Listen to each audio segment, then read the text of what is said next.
Alice's Adventures in Wonderland by Lewis Carroll. Chapter 3. A Caucus Race and a Long Tale. They were indeed a queer-looking party that assembled on the bank, the birds with draggled feathers, the animals with their fur clinging close to them, and all dripping wet, cross, and uncomfortable. The first question, of course, was how to get dry again. They had a consultation about this, and after a few minutes it seemed quite natural to Alice to find herself talking familiarly with them, as if she had known them all her life. Indeed, she had quite a long argument with the Lowry, who at last turned sulky and would only say, "I am older than you, and must know better." And this Alice would not allow without knowing how old it was, and as the Lowry positively refused to tell its age, there was no more to be said. At last the mouse, who seemed to be a person of authority among them, called out, "Sit down, all of you, and listen to me. I'll soon make you dry enough." They all sat down at once in a large ring, with the mouse in the middle. Alice kept her eyes anxiously fixed on it, for she felt sure she would catch a bad cold if she did not get dry very soon. "Ahem," said the mouse, with an important air. "Are you all ready? This is the driest thing I know. Silence all round, if you please. William the Conqueror, whose cause was favoured by the Pope, was soon submitted to by the English, who wanted leaders, and had been of late much accustomed to usurpation and conquest. Edwin and Morcar, the Earls of Mercia and Northumbria—" "Ugh," said the Lowry, with a shiver. "I beg your pardon?" said the mouse, frowning, but very politely. "Did you speak?" "Not I," said the Lowry, hastily. "I thought you did," said the mouse. "I proceed. Edwin and Morcar, the Earls of Mercia and Northumbria, declared for him, and even Stigand, the patriotic Archbishop of Canterbury, found it advisable—" "Found what?" said the duck. "Found it," the mouse replied rather crossly. "Of course you know what it means?" "I know what it means well enough when I find a thing," said the duck. "It's generally a frog or a worm. The question is, what did the Archbishop find?" The mouse did not notice this question, but hurriedly went on. "Found it advisable to go with Edgar Atheling to meet William and offer him the crown. William's conduct at first was moderate, but the insolence of his Normans— How are you getting on now, my dear?" it continued, turning to Alice as it spoke. "As wet as ever," said Alice in a melancholy tone. "It doesn't seem to dry me at all."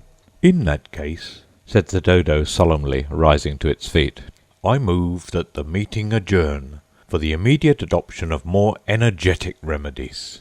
"Speak English," said the eaglet. "I don't know the meaning of half those long words, and what's more, I don't believe you do either." And the eaglet bent down its head to hide a smile. Some of the other birds tittered audibly. "What I was going to say," said the dodo in an offended tone, "was that the best thing to get us dry would be a caucus race." "What is a caucus race?" said Alice, not that she wanted much to know, but the dodo had paused as if it thought that somebody ought to speak, and no one else seemed inclined to say anything. "Why," said the dodo, "the best way to explain it is to do it. And as you might like to try the thing yourself, some winter day, I will tell you how the dodo managed it. First it marked out a race-course, in a sort of circle. The exact shape doesn't matter, it said. And then all the party were placed along the course, here and there. There was no 1, 2, 3, and away, but they began running when they liked, and left off when they liked, so that it was not easy to know when the race was over. However, when they had been running half an hour or so, and were quite dry again, the dodo suddenly called out, "The race is over!" And they all crowded round it, panting, and asking, "But who has won?" This question the dodo could not answer without a great deal of thought, and it sat for a long time with one finger pressed upon its forehead, the position in which you usually see Shakespeare in the pictures of him, while the rest waited in silence. At last the dodo said, "Everybody has won, and all must have prizes." "But who is to give the prizes?" quite a chorus of voices asked. "Why, she, of course," said the dodo, pointing to Alice with one finger, and the whole party at once crowded round her, calling out in a confused way, "Prizes! Prizes!" Alice had no idea what to do. and in despair she put her hand in her pocket and pulled out a box of comfits. Luckily the salt water had not got into it, and handed them round as prizes. There was exactly one apiece all round. "But she must have a prize herself, you know," said the Mouse. "Of course," the Dodo replied very gravely. "What else have you got in your pocket?" he went on, turning to Alice. "Only a thimble," said Alice sadly. "Hand it over here," said the Dodo.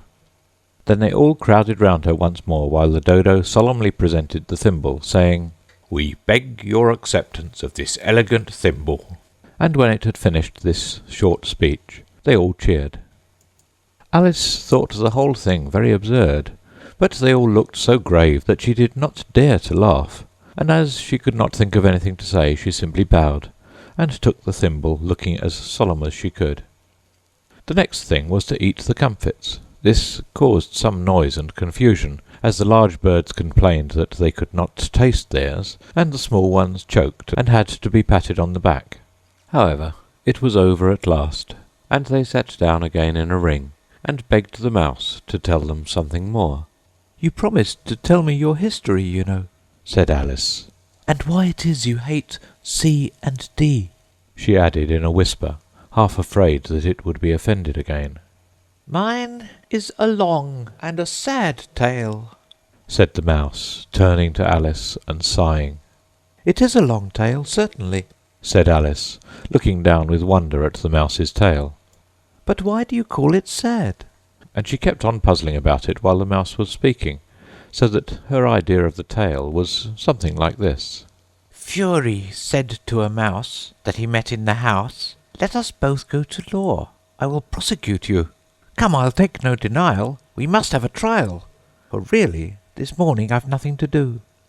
Said the mouse to the cur, 'Such a trial, dear sir, with no jury or judge would be wasting our breath.' 'I'll be judge, I'll be jury,' said cunning old Fury. 'I'll try the whole cause and condemn you to death.'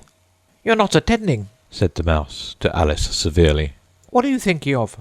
'I beg your pardon,' said Alice very humbly. 'You had got to the fifth bend, I think.'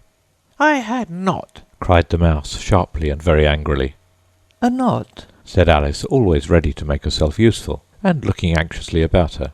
'Oh, do let me help to undo it.' 'I shall do nothing of the sort,' said the Mouse, getting up and walking away. 'You insult me by talking such nonsense.' 'I didn't mean it,' pleaded poor Alice. 'But you're so easily offended, you know.' The Mouse only growled in reply. 'Please come back and finish your story,' Alice called after it, and the others all joined in chorus. 'Yes, please do.'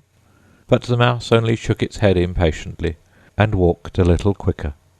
'What a pity it wouldn't stay,' sighed the Lory, as soon as it was quite out of sight. And an old crab took the opportunity of saying to her daughter, 'Ah, my dear, let this be a lesson to you, never to lose your temper.' 'Hold your tongue, Ma,' said the young crab a little snappishly. 'You're enough to try the patience of an oyster.' 'I wish I had our Dinah here, I know I do,' said Alice aloud, addressing nobody in particular. 'She'd soon fetch it back.' 'And who is Dinah, if I might venture to ask the question?' said the Lory. Alice replied eagerly, for she was always ready to talk about her pet. 'Dinah's our cat, and she's such a capital one for catching mice, you can't think. And oh, I wish you could see her after the birds. Why, she'll eat a little bird as soon as look at it.'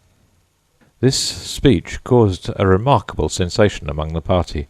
Some of the birds hurried off at once.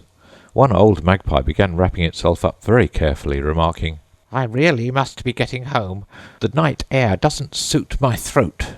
And a canary called out in a trembling voice to its children, 'Come away, my dears. It's high time you were all in bed.' On various pretexts they all moved off, and Alice was soon left alone. 'I wish I hadn't mentioned Dinah,' she said to herself in a melancholy tone. 'Nobody seems to like her down here, and I'm sure she's the best cat in the world. Oh, my dear Dinah, I wonder if I shall ever see you any more.' And here poor Alice began to cry again, for she felt very lonely and low-spirited.